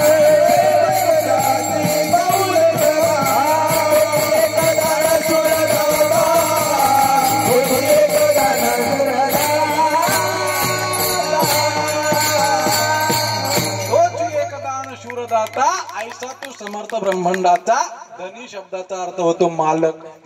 आता मग मला एक प्रश्न तुम्हाला विचारायचा आहे. मालक, धनी या शब्दाचा अर्थ होतो मालक. मला सांगा, देवानं सगळ्या गोष्टी आपल्या मनासारख्या कराव्या असं कुणाला वाटत नाही. भगवान शिवाचे प्रदोष आपण करतोय, पण भगवान शिवानं आमच्या मनासारखं सगळं केलं पाहिजे असं कुणाला वाटत नाही. वरती हात करा. भगवान शिवानं आमच्या सगळ्या इच्छा पूर्ण केल्या पाहिजे असं कुणाला वाटत नाही. वर हात करा. सारे हात खालीचे, पण वाटत सगळ्याला माय सगळ्यात. बरोबर आहे ना? तुम्हाला प्राप्ती नकोय का? अहो, आपण म्हणतो प्राप्ती नकोय, पण बरेच जण युट्यूबला पाहून घेतात. बुधवार प्रदोष जर केला तर काय फळ मिळते, सोम प्रदोष जर केला तर काय फळ मिळते, शनी प्रदोष केल्यानंतर काय फळ मिळते, बॉम्ब प्रदोष केल्यानंतर. बरोबर आहे नाव आहे. हा, प्राप्ती पाहून आणि मग प्रदोष करणारी मंडळी इथले नाही रे भाऊ. सांगतोय मी फक्त उदाहरण तुम्हाला म्हणायचं. प्राप्ती प्रत्येकाला हवी असते. भगवान परमात्म्यानं भगवान शिवानं आमच्या सगळ्या इच्छा आकांक्षा मनोकामना पूर्ण कराव्या असं प्रत्येकाला वाटतं. मला अजून एक सांगू का, देवानं आपल्या घरी यावं असं कोणाला वाटत? इमानदारीत वर हात करा बरं. इमानदारीत नाही, देवाने आपल्या घरी यावं सगळ्याला वाटत. देवाने आपल्या घरी यावं असं सगळ्यांनाच वाटतं, पण आपण देवाच्या घरी जावं असं कुणाला वाटतं? असं कुणाला वाटतच नाही आपण देवाच्या घरी जावं. देव सगळ्याच्या घरी यायला रिकामा आहे ना. हा ना, तो रिकामाच आहे, तो साऱ्याच्या घरी येईन. आपल्याला टाइम नाही देवाच्या. काही लोक सहज म्हणते आम्हाला मरायला सुद्धा टाइम नाही बाबा, आम्हाला कामाला ये, मरायला सुद्धा टाइम नाही म्हणतो सहज. मला सांगायचं एखादे, भगवान शिवानं आपल्या इच्छा आकांक्षा मनोकामना आपल्या म्हणण्याप्रमाणे भगवान शिवानं सगळं पूर्ण करावं असं प्रत्येकाला वाटतं. पण तुम्हाला खरं सांगू, तो नक्की आपल्याला जे जे पाहिजे ते देईल. पण सगळ्यात अगोदर आपली चूक अशी आहे, त्याला जसं वाटतं तसं आपण वागत. तुमच्या याच्यावरून चाललं काही नाही ना, जड नाही चाललं ना. तुम्हाला अजून सोपं करून सांगतो, अजून सोपं. माझं कीर्तन आहे ना असंच राहतं. जेवढं सोपं करून सांगणं म्हणजे जेवढं सोपं करून सांगण्याचा प्रयत्न करता येईल तेवढं सोपं. मला सांगा, आपल्या नवऱ्याने आपल्याला घरात सुखात ठेवावं असं कोणत्या महिलाला वाटतं बरं? सगळ्यालाच वाटत. दर दिवाळीला त्याने आम्हाला 1-2 ग्रॅमची तरी इथं म्हणा करावी प्रत्येकाला वाटतं. आपला पती आपल्या म्हणण्यानुसार वागला पाहिजे असं प्रत्येक महिलेला. पण तुम्हाला खरं सांगू का, तुमचा पती तुमच्या म्हणण्याप्रमाणे नक्की वागेल, तुम्हाला जे जे पाहिजे ते देईल.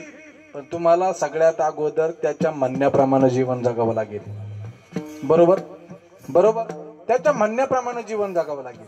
मग नक्की तुम्हाला जे जे पाहिजे ते तुमचा पती तुम्हाला दिल्याशिवाय राहणार नाही. मग ऐसा तू समर्थ ब्रह्मांडाचा धनी हा मालक कोणाचा आहे? हा सगळ्या विश्वाचा आहे ना.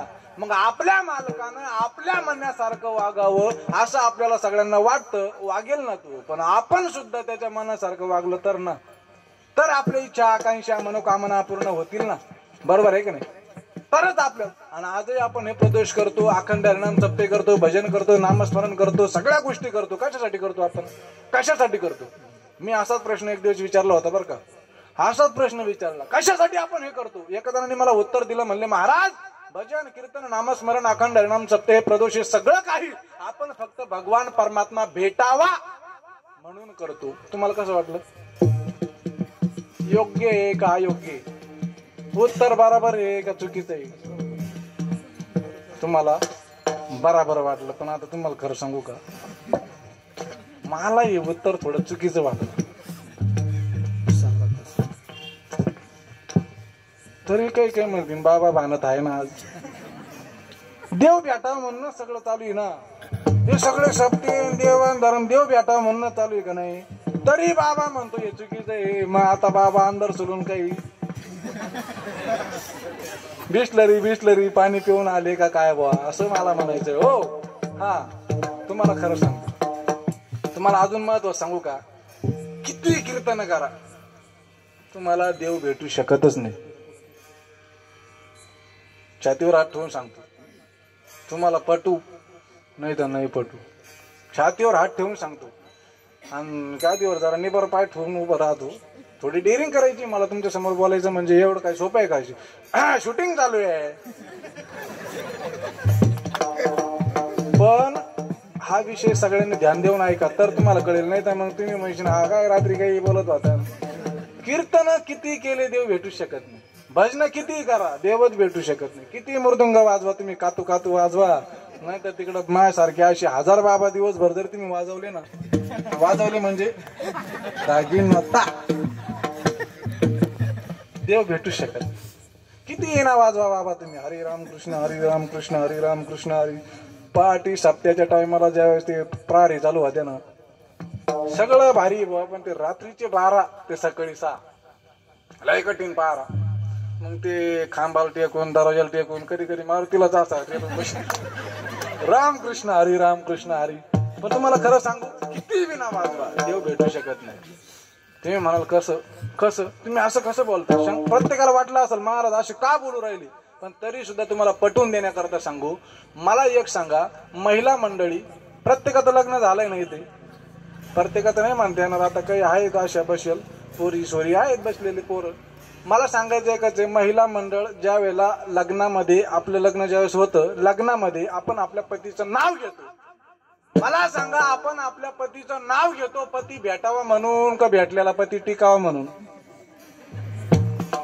हा, तुमचं काय मत आहे? टिकावा. तुमचं काय मत आहे? तुमचं काय मत आहे? नाही बोला तुम्ही, लाजू नका हो. घरचाच बाबा आहे, 2 किलोमीटरचा आहे, हुशा पाय त्याला मी. बोला तुम्ही. हा काय टिकावा? तुमचं तिकडं काय? तिकडं खाली टिकावा, तिकडं खाली. तिकडं कोण म्हणलं बा अंधारात सुटावा म्हणून? नाही नाही, हे बघा ऐका आता. हा जरा झोपा उडाल्या का इकडं बा. हे बघा, महिला मंडळी लग्नामध्ये आपल्या पतीचं नाव घेते. भेटलेला पती टिकावा म्हणून का पती भेटावा म्हणून? तो ऑलरेडी अगोदर भेटलेलाच आहे, फक्त आता तो टिकावा म्हणून नाव घेते. बरोबर? मग आता ध्यान देऊन ऐका तुमचा प्रश्नाचं उत्तर. आणि मी रेटून, खोटं नाही पण रेटून बोललो होतो, खोटं नव्हतं बोललो. किती कीर्तन केले तरी देव भेटू शकत नाही असंच बोललो होतो. किती प्रवचन ऐकले तरी देव भेटू शकत नाही असंच बोललो होतो. किती भजन केले तरी देव भेटू शकत नाही असं बोललो होतो. तुम्हाला खरं सांगू, देव भेटण्यासाठी आपण हे काहीच करत नाही. अगोदरच देव आपल्याला भेटलेला आहे. बरोबर? अगोदरच देव आपल्याला भेटलेला आहे. आता फक्त तो टिकवण्याकरता हे कीर्तन भजन नामस्मरण आहे. बाकी काय? बाकी काय? अहो तो सगळ्यांना भेटलेला आहे, प्रत्येकाला कळतं. पिणारा सुद्धा म्हणतो हे चांगलं नाही, त्याला सुद्धा वाटतं देव करावा, धर्म करावा, हरिपाठ म्हणावा, पाकडा करावा, त्याला सुद्धा वाटतं. याचा अर्थ ईश्वरीय सत्ता त्याला कुठेतरी आहे, थोडा थोडा का होईना पण करंट आहे. म्हणून मी त्याला सुद्धा सांगत असतो, प्रदोष असेल, हरिपाठ असेल, या काय की नाही गोडी लागेपर्यंत. मग आता कधी कधी असाही प्रश्न पडतो, मारुतीच्या देवळात जाऊ का, भगवान शिवाच्या देवळात जाऊ का, पांडुरंगाच्या जाऊ? अरे तू कुठेही जाय, ईश्वरीय सत्ता एकच आहे. उपकरण आपल्याला आपल्यासाठी, आपल्या भक्तीच्या सोयीसाठी भगवान परमात्मा अनंत रूपे अनंत वेशी देखील मिळते अशी बाप रखुमा देवर खुन बांधले कैसी. अनेक रूपाने देव या ठिकाणी नटलेला आहे, अनेक रूपाने तो नटलाय. उपकरण मात्र आपल्याला अनेक दिलेत, पण ईश्वरीय सत्ता, ईश्वरीय शक्ती मात्र किती आहे? एकच एकच एकच. पहिल्या चरणावर आपल्याला यायचं अगदी 2 मिनिटात. पहिला आणि शेवटचा प्रश्न विचारतो तुम्हाला, रवरो विचारित बी नाही, काय केलं उगाच दडपण येणं, आता काय विचारित काय नाही. उगाच एखाद्याचा बीपी हाय लो झाला तर पुन्हा यायचं मग आमच्याच कीर्तनात. हे बघा,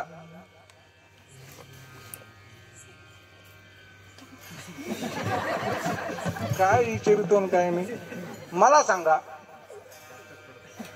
मोबाईल चार्जिंगला लावायचा जर असेल तर काय पाहिजे? चार्जर तर लागत आहे, पण ते चार्जर चालायला काय लागत? हा, लाईट पाहिजे. लाईट पाहिजे म्हणजे आता हा बल्ब पाहिजे का बाबा? त्याला लाईट म्हणत्या काही काही. लाईट घेऊन या भाऊ, तेवढा लाईट उडाला म्हणत्या, म्हणजे लाईट सुद्धा लागत. तर लाईट मध्ये काय असतं? करंट. आता तुम्ही करंट मध्ये आले, करंट लागतो. मोबाईल चार्जिंग करण्यासाठी काय लागते? करंट. फार गरमीचे दिवस आहे, उन्हाळ्याचे दिवस आहे, गरम व्हायला लागलं, फॅन चालवण्यासाठी काय पाहिजे? पटपट पटपट. हा, करंट पाहिजे. फॅन चालण्यासाठी काय पाहिजे? करंट पाहिजे. अजून तुम्हाला सांगू, गाडी, चार्जिंगची गाडी घेतली आपण, तिला चार्जिंग जर करायची असेल तर त्याच्यासाठी सुद्धा काय पाहिजे? करंटच पाहिजे ना महाराज. अजून तुम्हाला सांगतो का, घरामध्ये आपण मिक्सर चालवतो, पाटावर उठा ते कोण टाइमपास करत बसन, दे जाणार ते दिवसच गेले. आता झाला बारीक भोगा, चुरा झालं. याला काय म्हणतात? मिक्सर. याला मिक्सर म्हणतात. ते मिक्सर चालवायसाठी काय पाहिजे? करंट. आणि हे असं म्हणल्यावर याला काय करंटची गरज आहे का? नाही, याने आपल्या हाताचे व्यायाम व्हायचा. जुन्या काळामध्ये महिला मंडळी अतिशय तंदुरुस्त. अहो 80-80 वर्षाच्या म्हाताऱ्या पाहिल्या मी, अजून कमरत वाकेल नाही काही काही, अजून नाही. 45 ची मला भेटली होती. कुठं मनक्यावाला दवाखाना आहे का? अहो जाम झाले सगळे. जुन्या काळातला व्यायाम गेला, जुन्या काळातली कामं गेली. आता सगळं खाण्यावर बदल झाला, हायब्रिड खाणं, सगळं खाण्यापिण्यात राहण्यामानात सगळं बदल झाला. म्हणून या सगळ्या अवस्था आपल्यापर्यंत अशा आल्या. मला सांगायचं फक्त एकच आहे, या सगळ्या गोष्टी चालवायच्या म्हटल्या की काय पाहिजे? आता मला सांगा, लाईट करंट एकच आहे, पण उपकरण किती झाले? साऊंड सिस्टीम चालवायला करंट पाहिजे, बरोबर? सगळ्या गोष्टी आता तुम्ही काय येतं घ्या, करंट शिवाय काही चालत नाही. उपकरण अनेक झाले, पण करंट नावाची शक्ती एकच झाली. मग आपण ठरवायचा फायदा कशासाठी घ्यायचा? लाईट लावायला फायदा घ्यायचा का? मोबाईल चार्जिंग करायला घ्यायचा का? फॅन लावायला घ्यायचा का? गाडी चार्जिंग करायला घ्यायचा का? लाईट वैतागले तर हातात धरायला सुद्धा घेऊन टाकायचं. आपण ठरवायचं कशाला फायदा घ्यायचा बुवा त्या करंटचा. उपकरण अनेक, लाईट नावाची शक्ती एकच आहे, उपकरण अनेक आहे, ईश्वर नावाची शक्ती सुद्धा एकच आहे. आपल्यासाठी देव नटला नाना परी, बरोबर? तो नाना रूपाने नटलाय. हे सगळं ज्या वेळेला नाथ बाबांना कळालं, म्हणून ते एकनिष्ठ भक्त जरी आहेत, पण त्यांना हे सुद्धा कळलं की हे सगळं ईश्वरीय सत्ता एकच आहे. फक्त भक्ती करता अनंत रूपाने तो आपल्या करता नटलाय, म्हणून आपल्या करता तो अमृतेश्वर भगवान म्हणून या ठिकाणी उपस्थित आहे. म्हणून आपण त्यांचा प्रदोष करतो. मग यातले काही वारकरी काही पंढरपूरला जातच नाहीत का? जातात. पंढरीची वारी सुद्धा करतात. आली आळंदीची वारी, आळंदीच्या वारीला सुद्धा जातात. अहो ईश्वरीय सत्ता एकच आहे, ईश्वरीय शक्ती एकच आहे. आपल्या करता देव नटला नाना परीन. आज अमृतेश्वर भगवान महादेवाच्या मंदिरामध्ये आपण बसलोय. या भगवान परमात्म्याची ज्या वेळेला महती नाथ बाबांना कळाली, नुसती महतीच नाही, नाथ बाबांच्या सेवा करण्याला करता करता करता करता करता करता त्यांना हे सुद्धा कळालं की या जगामध्ये, या विश्वामध्ये भरपूर देव पाहिले, भरपूर देवांचं वर्णन ऐकलं, पण हा देव जरा सगळ्या देवांपेक्षा निराळा, सगळ्या देवापेक्षा निराळा आहे. बघा तुम्ही, त्याचं राहणीमान, त्याचं वाहन, त्याचं सगळं सगळं सगळं अलगच आहे. आणि नुसतं राहणीमानावर जाऊ नका, त्याचा स्वभाव कसा आहे? अभंगाचं प्रथम चरण. शिव भोळाच्या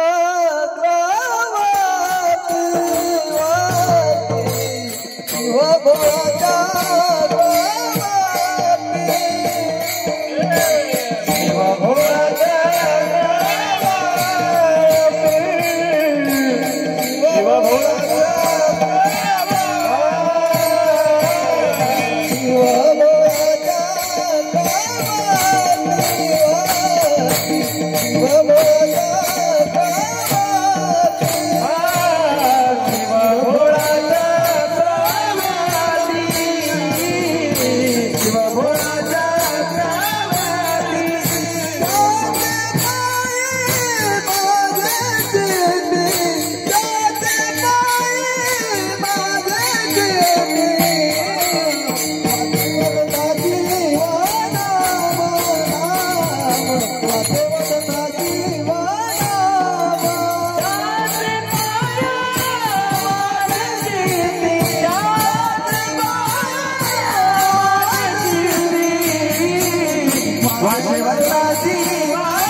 चरणामध्ये भगवान शिवाचा स्वभाव नाथ बाबांनी आपल्याला सांगितलाय की शिव भोळा चक्रवर्ती.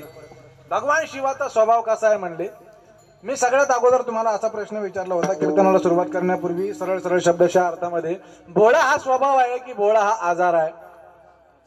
स्वभाव आहे. भोळा हा स्वभाव आहे. भोळा म्हणजे आजार नाही, भोळा म्हणजे वेडा नाही, भोळा म्हणजे शहाणा नाही, भोळा हा जरा अलगच आहे. बघा ना तुम्ही एखाद्या गावामध्ये ना, आता सध्या वारं चाललंय, कशाचं वारं वाटतंय तुम्हाला? हा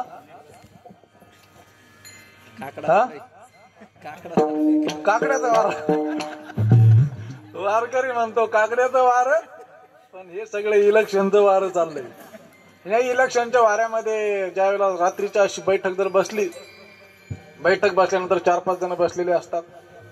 मी थोडी पाहिलेली ती बैठक म्हणून बरं का. आणि मग ते म्हणतात हे बघा दादा, ते दादा नाही आपल्या गावातले, तुम्ही अजिबात टेन्शन घेऊ नका. हे बघा त्या वरल्या वाड्यातली 12, ते इमल काकूच्या घरातली 6 जण बरोबर. आणि तो वामण्या नाही का, वामण्या त्याच आहे ना सगळं आपलंच. असं बोलता बोलता बोलता बोलता साऱ्या गावाचा हिशोब लावता लावता लावता लावता मग लगेच एक नाव असं येतं महाराज, अरे तो भंडास भंडास. तर दुसरा लगे म्हणतो भान्या. काय करायचं? आज सकाळी मी दुसऱ्या पार्टीच्या गाडीमध्ये नगरमध्ये पाहिला तो. त्याला काय करायचं आपला नाही. शेजारच म्हणतो मांडीदार गप्प ना, त्याचा साक्का भाऊ आपल्या मागे बैशरी ना, काय तू मोठ्यानं बोलला तू, गप्प ना जरा हळू बोल ना, आहे की नाही. मग लगेच तो दादा काय म्हणतात, ते दादा हे बघा तुम्हाला माहिती आहे का, ते भांडाचे भाऊ आहे ना, अहो ते नाही, ते आपलेच आहे. आणि ते ना जरा भोळे स्वभाव त्यांचा भोळा आहे. आणि तो भांडाचा असा कान पाडून ऐकून घेतो भोळा. घरी गेला का देतो ना गाडी टाकून, देतो ठिणगी टाकून. रात्री ते असे बोलत होते, ते याला भोळा म्हणता येईल का? कान पाडून ऐकणं आणि ठिणग्या लावणं याला भोळा म्हणता येईल का? नाही, याला भोळा म्हणताच येणार नाही. भोळा हा आजार नाही, भोळा हा स्वभाव आहे. भोळा म्हणजे वेडा नाही, भोळा म्हणजे शहाणा नाही. वेडा म्हणतो आपण, पण कधी कधी आपण असं म्हणतो बघा, एखाद्या भोळ्या माणसाला त्याला येड नाही राहत. येड्यात आणि भोळ्यात फरक आहे. येड्यात आणि भोळ्यात फरक आहे. येडे भोळे कसे असू शकतात? कसे असू शकतात? एक येडं एसटी मध्ये बसलं, फास्ट ऐका, वेळ आपली संपली. एक येडं एसटीत बसलं, नगरमध्ये प्रवास करत करत करत पंढरपूरला जायचं होतं त्याला. प्रवास करता करता करता करता करता नगरमध्ये गाडी पोहोचली. एका हॉटेलला गाडी जेवायला थांबली. सगळे प्रवासी उतरले. तुम्ही ऐकू राहिले पाटापाटा? काय उतरले असतील ते? जेवायला उतरले. सगळ्याचे जेवण झाले. पण हे काय येड खाली उतरलं. याला एक तर आधीची एसटीत जागा नव्हती. ते आषाढीच्या टायमाला जायला होतं कुणाल भाऊ दारड्यांच्या गाडीत. एसटीत जागाच नाही, एसटीत जागा नाही. मग यांना जागा कुठं पकडली माहितीये का? डायरेक्ट गिअर बॉक्सवरच जाऊन बसलो. ते डायरेक्ट जागाच नाही त्याला, गिअर बॉक्सवर बसलं. सारे लोक जेवायला गेले नाही, गिअर बॉक्सवरच बसेल. यानं येवल्यापासून तर नगर पर्यंत पळून गेलो होतो. ड्रायव्हर काय करतो, लेट माग भाई इकडं. आता त्याचे 5-6 गिअर पुरे होस तर ते लोटायचं काय थांबत नाही. यानं ते सगळं नगर लोक पाहून गेलो होतं. सगळे लोक गेले जेवायला, ड्रायव्हर सुद्धा गेले जेवायला, कंडक्टर सुद्धा गेले जेवायला. या येड्याने मागचा पुढचा विचार केलाच नाही. हॉटेलच्या पलीकडून होता भला मोठा ऊस, हॉटेलच्या पलीकडून भला मोठा ऊस. यानं मागं पुढं पाहिलंच नाही. 2 पायवने उभा राहिला त्या गिअर बॉक्सवर. तो गिअर बॉक्सच उपटून टाकला. उपटला ती गिअर आणि दिलं उसात फेकून. 10 मिनिटांनी ड्रायव्हर, कंडक्टर, माणसं, प्रवासी सगळे भावी भक्त सगळे आले. गाडीत बसले. गाडी चालू करायची. गाडी चालू झाली. मशीन चालू झालं. आता गिअर टाकायचा. ड्रायव्हर मला आता लावून खूप भेटली बघा. सगळे एसटी ड्रायव्हरच बसले इकडे. सारा गावात ड्रायव्हर आहे. सुरेगाव म्हणजे कुठंच कमी नाही बा. टाळी वाजवा सुरेगाव. हा गिअर गेला ना उसात फेकून. गिअरच नाही. गाडी चालू झाली. ड्रायव्हर पाहतोय. ते बसेल तिला मांडी घालून. ते म्हणले ड्रायव्हर काका तुम्ही काय यायतलं ते दांडका पाहता का? दांडका? ते म्हणले हा बा ते दांडकं गेलं कुठं? अहो काय म्हणले मी येवल्यापासून पाहून राहिलो. नगर आलं. नगर लोक येऊच तर तुम्ही त्या दांडक्याला नुसतं माग पुढं माग. मला असं वाटलं तुमच्याच्यानं हा गेर काय उपटानाच. मी हा उपाटला आणि दिला उसात फेकून. मला सांगा हा येड्यापणाचा बाजार. तुम्ही याला येडा म्हणशान का भोळा म्हणशान? विषय सोडून चालू नाही बरं. लई प्रामाणिक बाबा मी. विषय सोडून चालूच नाही. तुम्ही याला येडा म्हणशान का भोळा म्हणशान? येडा म्हणशान का भोळा म्हणशान? अहो हे भोळा नाही, हे निवड येडच ना. बरोबर बराबर. एक येड येड्याच्या हॉस्पिटल मध्ये जमा केलं. ते येडं होतं म्हणून येडं होतं ते. इकडं येरवाडा सेंटरला येड्याच्या हॉस्पिटल मध्ये जमा केलं. तुम्ही ऐकलेलं असेल किंवा नसेल तर आलं व घाला. मग येरवाड्याला त्याला ऍडमिट करेल.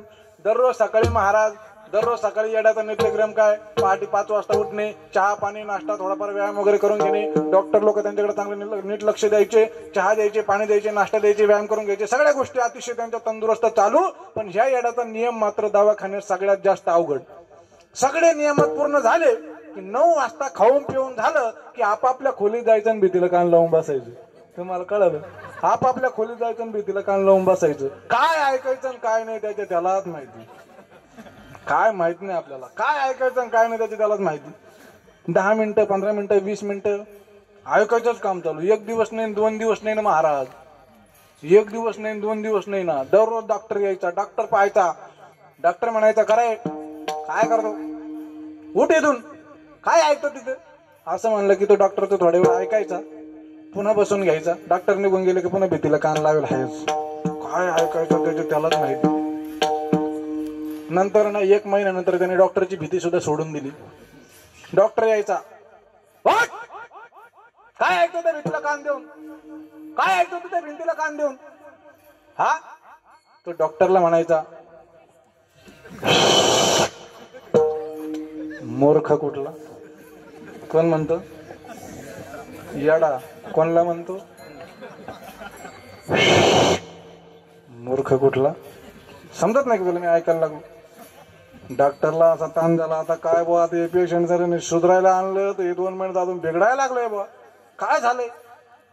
दररोजचा दिनक्रम असा चालू. मूर्ख कुठला समजत नाही तुला? ऐकायला लागलो. डॉक्टर वैतागून निघून जायचा. असं 6 महिने झालं. 6 महिने. 1 आणि 2 महिने नाही, 6 महिने. 2-2 3-3 तास भीतीलाच कान लावून बसायचो. काय ऐकायचं ते त्याला माहिती. एक दिवस डॉक्टरच्याच मनात आलं काहीतरी ऐकल्याशिवाय भीतीच्या काढायला बसायचंच नाही बा. काहीतरी आहे. डॉक्टर म्हणले काय ऐकतं ते आपण तरी ऐकून पाहू. डॉक्टरने भिंतीला कान लावला येड्यासारखा. डॉक्टरने सुद्धा भिंतीला कान लावला. 1 मिनिटं 2 मिनिटं 3 मिनिटं 4 मिनिटं 5 मिनिटं झाले, 10 मिनिटं झाले, एवढंच नाही 15 मिनिटं झाली. पण ऐकायला काय? डॉक्टर वैतागलं ना. असं वैतागून उठलं. डॉक्टर म्हणले काय रे, काय ऐकतो तू ते भिंतीला कान लावून? अरे 15 मिनिटं झाले, 15 मिनिटं. माझी 15 मिनिटं राहिले. 15 मिनिटं झाले तुझे. 15 मिनिटापासून मी भिंतीला कान लावून ऐकतोय, काहीच ऐकायला येत नाही. तू ऐकतो तरी काय? ते डॉक्टर म्हणला. त्या डॉक्टरला ते येडं म्हणलं मूर्ख कुठला. अरे बाबा मी 6 महिन्यापासून ऐकायला लागलो, मला अजून काही ऐकायला येईना. तुला काय 15 मिनिटात ऐकायला येईन का? मग आता मला सांगा या येड्याला मी भोळा म्हणान का? विषय सोडून नाही. प्रामाणिक माणूस आहे मी. विषय सोडून जाणार नाही. या येड्याला तुम्ही भोळा म्हणणार का? नाही, भोळा नाही म्हणू शकत. भोळा म्हणजे असा भोळा, असा भोळा. आपल्या भक्ताला तर तो नक्की काहीतरी दिल्याशिवाय राहणारच नाही. पण आपला भक्त जरी नसला तरी सुद्धा एक चोर चोरी करण्याकरता म्हणले मंदिरामध्ये गेला, मंदिराची घंटा चोरून नेतो म्हणे. मंदिराची घंटा. आता त्या घंट्यापर्यंत हात पुराणा यानं ठेवला ना महाराज शिवलिंगावरती पाय ठेवला, मग घंटी कापायचं काम चालू. भगवान महादेवाला आनंद झाला, राग नाही आला. भगवान महादेव म्हणले लोक फक्त या त्या लांबून बेल वाहत्या, लांबून फुलं फेकी त्या, लांबून नमस्कार करत्या, निघून जात्या. पण हा मात्र आपला खरा भक्त आहे. याने सगळं शरीरच आपल्याला अर्पण करून दिलं. देवाने त्याला सुद्धा काहीतरी फल दिलंच असेल. हा भगवान शिव कधी स्वार्थ पाहत नाही, कधीच स्वार्थ पाहत नाही. आणि आजकाल जगात काय चाललंय? स्वार्थ असेल, प्राप्ती असेल तर ठीक. स्वार्थ संपला, प्राप्ती संपली, विषय संपला. बघा तुम्ही, तुम्हाला उदाहरण देतो लागलं तर, ज्या दिवशी तुम्ही तुमच्या पडत्या काळात 2 लोकांना जेव घालायचं ज्या दिवशी बंद कराल, एखाद दिवशी नाही तुम्ही काही पार्टी दिली किंवा नाही वडे बिडे चारले, 2-3 दिवस नका चारू, 4 दिवस नका चारू, तुमच्या नावाने साऱ्या ख्याख्याच होतील पा. अरे 4 दिवसानं तुम्हाला ते त्यांच्या पंक्तीत सुद्धा बसून देणार नाही. बोला स्वार्थ. पण भगवान भोलेनाथाकडे नाही, भोळच दैवत आहे, काहीच नाही, स्वार्थ सुद्धा नाही. कसला स्वार्थ नाही, काहीच नाही, काहीच नाही. इतकं भोळ दैवत आपला भक्त असो नाहीतर पांडुरंगाचा भक्त असो, महाशिवरात्रीच्या कालावधीमध्ये दोघांचं वचन, महाविष्णूचं आणि भगवान शिवाचं वचन झालं की माझे भक्त जर भगवान शिवाच्या दर्शनाला आले शिवरात्रीच्या दिवशी, तर भगवान शिवानं महाविष्णूला दिलेलं वचन ऐका, ज्या दिवशी तुमचा भक्त माझ्या दर्शनाला येईल महाशिवरात्रीच्या दिवशी, त्या दिवशी मी त्याला मोक्ष देऊन टाकेल. हे वचन भगवान शिवानं भगवान विष्णूला दिलंय. मग कधी कधी आपण सुद्धा शिवरात्रीच्या कीर्तनाचे नियोजन करतो, कीर्तन करतो, भगवान शिवाची पूजा करतो, अर्चना करतो, नामस्मरण करतो, वंदन करतो, सगळी काही सेवा आपण भगवान शिवाची करतो. त्या दिवशी भगवान शिव आपल्याला मोक्षाला प्राप्त केल्याशिवाय राहणार नाही. ही भगवान शिवाची ताकद आहे. ते चक्रवर्ती सम्राट आहे. चक्रवर्ती म्हणजे काय, जुन्या काळात जे राजे असायचे त्यांना चक्रवर्ती ही पदवी आहे. राजकारणात जशी पदवी असते, शिक्षणात जशी पदवी असते, तशी ही सुद्धा राजे, महाराजे, चक्रवर्ती सम्राट. शिव भोळे चक्रवर्ती सम्राट असे शिव यांचे जे काही चरण आहे ते चरण मी माझ्या चित्तामध्ये धारण करील. आणि एवढंच नाही, त्या भगवान शिवाचं जे काही नाम आहे ना, भगवान शिवाचं नाम वाचेने जर आपण जर उच्चारलं तर त्याला कधीच कामक्रोध बाधित करत नाही. अभंगाचं 2रं चरण.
अभंगाच्या 2ऱ्या चरणापर्यंत राहिलो, येऊन पोहोचलोय. अजून 2 चरण शिल्लक आहे. तारीख घेताना काही असं ठरलं नाही बा 4 सोडून देऊ. तुम्हाला खरं सांगू का, वेळच नाही माझ्याकडे शिल्लक आहे. आणि तुमची तयारी असेल तर मग तुम्ही बसू शकता बा. पण याच्यानंतर महाप्रसाद आहे म्हणतात, पुन्हा अजून आपली भगवान शिवाची आरती सुद्धा होणार आहे. आणि हे सगळे कार्यक्रमाला अजून थोडासा वेळ तुम्हालाही पाहिजे आहे, म्हणून महाप्रसाद बी होणार आहे. मग एक काम करा, आता एकदा वारकरी संप्रदायाच्या नियमाप्रमाणे झालं, अजून 5 मिनिटात मी खालीच बसून घेणार जेवायला. हा, आज तुलसी विवाह सुद्धा आहे. वा, काय भाग्यवान आहे मी खरंच. आज तुलसी विवाहाच्या दिवशी सुद्धा आज मला या ठिकाणी भगवान अमृतेश्वर भगवंताच्या दरबारामध्ये या ठिकाणी सेवा करायला मिळाली. वारकरी संप्रदायाच्या नियमाप्रमाणे एकदा सगळ्यांनी आपण भजन करायचं. वरती हात करा. ज्याला त्याला देवाने हात दिले त्याने वरती हात करा. सगळे पारावर बसेल, इकडं तिकडं, रोडवरले कृपा करून आहो. रोडवरले ऐकू येतं का? साऊंड सिस्टीमचा आवाज येतो का? वरती हात करा. 2 मिनिटं कमीत कमी आपल्या मुखातून देवाचं नामस्मरण घडेल. वरती हात करा. आज प्रदोषचा दिवस आहे बरं का. आजच्या दिवशी आपल्या तोंडातून भगवान परमात्म्याचं नाव निघालं पाहिजे. सगळ्यांनी वरती हात करा. ताट वरती हात करा. जो वरती हात करणार नाही त्याला त्याच्या शेजाऱ्याची शपथ आहे. वरती हात करा. जो वरती हात करणार नाही त्याला त्याच्या शेजाऱ्याची शपथ आहे. ज्या भगवान परमात्म्याचं, ज्या भगवान शिवाचं नामस्मरण आपल्याला करायचंय ना, ते नामस्मरण कसं आहे माहितीये? कसं आहे माहितीये अहो एकानं तर असं सांगितलं म्हणले तुम्ही ताईट हात करा ना थोडी हा अमृताहुनी गोड नाम तुझे देवा मला सांगा या जगात गोड काय सगळ्यात गोड गुळ साखर खडी साखर तुम्ही हात थोडे तर एकट्या माती अशी लगेच काही नाही तर खालीच घेतले बा 60 वर हात करा ज्या शिवाचं नामस्मरण आपल्याला करायचंय ज्या भोले बाबाचं नामस्मरण आपल्याला करायचंय ते इतकं गोड आहे इतकं गोड आहे इतकं गोड आहे किती गोड आहे आता खरंच ताट हात करा बरं हर हर महादेव शंभो काशी विश्वनाथ हर हर महादेव वरती हात करायचे वरती हे बघा वरती हात करायचे सगळ्यांनी वरती हात करायचे भगवान भोलेनाथांचं भजन आजच्या दिवशी आपल्या मुखातून निघालं पाहिजे रोडवरती बसलेले असतील पारावरती बसलेले असतील प्रत्येकाकडून आज भगवान शिवाचं हे बघा ज्या भोलेनाथाचं भजन आपल्याला करायचं त्या भोलेनाथाची महत्त्व तुम्हाला सांगून गेलं वाचीने एकदा जर भगवान शिवाचं नामस्मरण केलं तर त्याला कधीच कामक्रोध बाधित करत नाही हर हर महादेव शंभो काशी विश्वनाथ हर महादेव शंभो काशी विश्वनाथ काशी विश्वनाथ काशी अमरनाथ काशी अमरनाथ काशी अमरनाथ काशी अमरनाथ हर हर महादेव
आज भजन करणार नाही तो घरी प्रपंचात आयुष्यात कधी भजन करू शकत नाही जो या दरबारात ज्याला भजन करण्याची इच्छा होत नसेल तो घरी काय भजन करेल पण आज मात्र अमृतेश्वर भगवान परमात्म्याच्या चरणजवळ आपण बसलोय नक्की अमृतेश्वर भगवान आपला उद्धार केल्याशिवाय राहणार नाही पण त्याच्याकरता आपल्याला काय करावं लागेल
भूका लागल्या असं नका ना करू.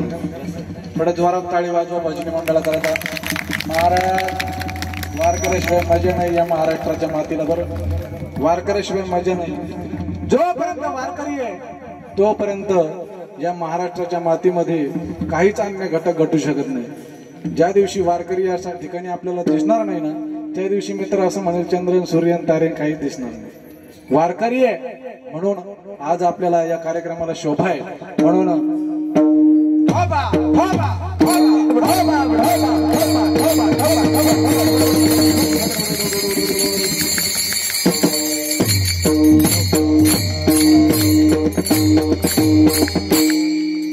शिव भोळा चक्रवर्ती त्याचे पाय माझे चित्ती वाचे वरता शिवनामते अनबाधिक ग्राम. या ठिकाणी आपण 2 चरणाचा भावार्थ या ठिकाणी बघितला. उर्वरित 2 चरणाचा अर्थ सांगण्यासाठी मी पुन्हा येईन.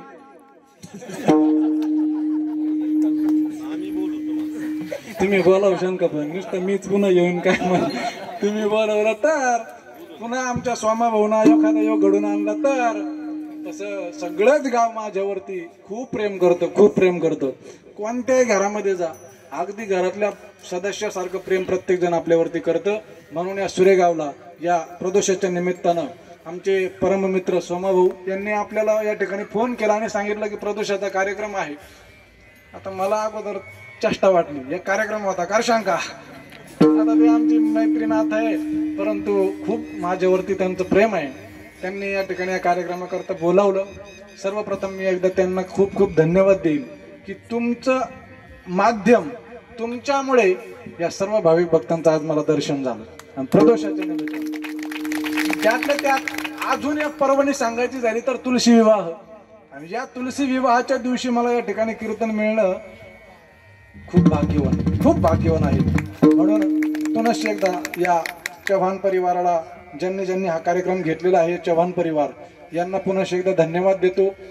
पुन्हा जी काही भाविक भक्त या ठिकाणी जमलेले आहेत अनेक गावावरून आलेले आहेत. आमचे परम मित्र जेवढे मित्र आमचे आहेत सगळे आलेले आहेत. एकाचं नाव घेतलं की एकाला राग येईल. तसे रागे भरणारे लोक आपण संकट घेतच नाही म्हणा. नाही आपला खटकातला अवघड. ज्याला राग येतो ना ते त्याच्या घरी आहे का नाही. पण आपल्याकडे सगळे तुम्ही आम्ही खेळी मेळी गादा रोळी आणि कीर्तन सुद्धा कसं वाटलं तुम्हाला.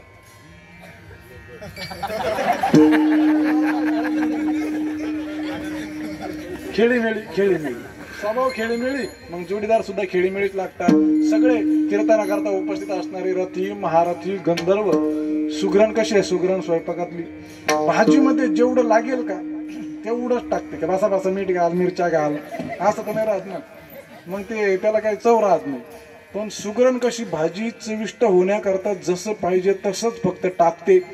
तशी सगळी मंडळी कीर्तनाकरता जेवढं पाहिजे ना तेवढंच टाकणार. वाजवणारे असतील आमचे कीर्तन वाजवलं भरत महाराज आमचे तुपे महाराज इकडून आमचे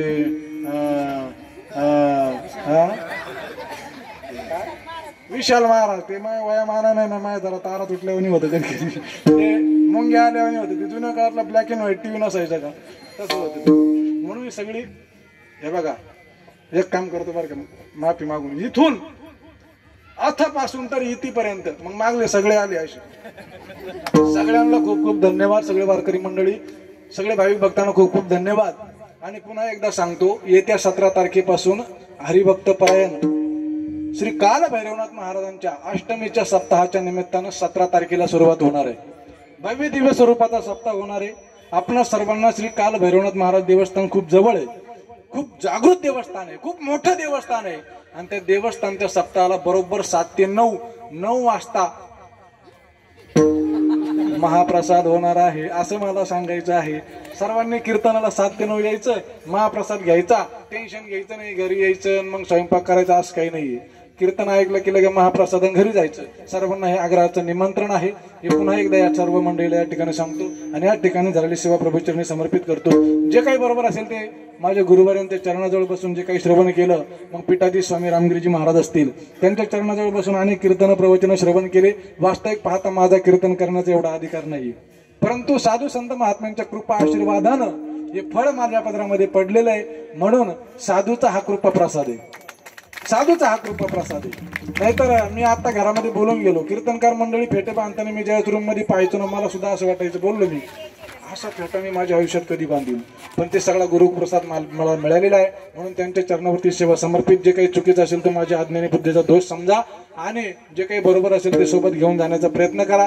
घरी जा, जपून जा, पोटभर प्रसाद घ्या, जाता जाता आपापल्या चपला घेऊन जा. ज्ञानेश्वर माऊली माऊली ज्ञानेश्वर माऊली ज्ञानराज माऊली ज्ञानेश्वर माऊली माऊली ज्ञानेश्वर माऊली विठ्ठल जय जय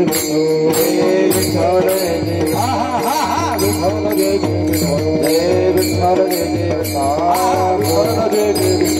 जय जय विठ्ठल जय जय विठ्ठल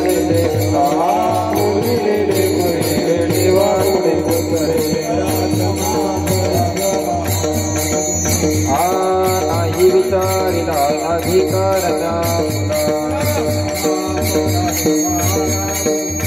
तुका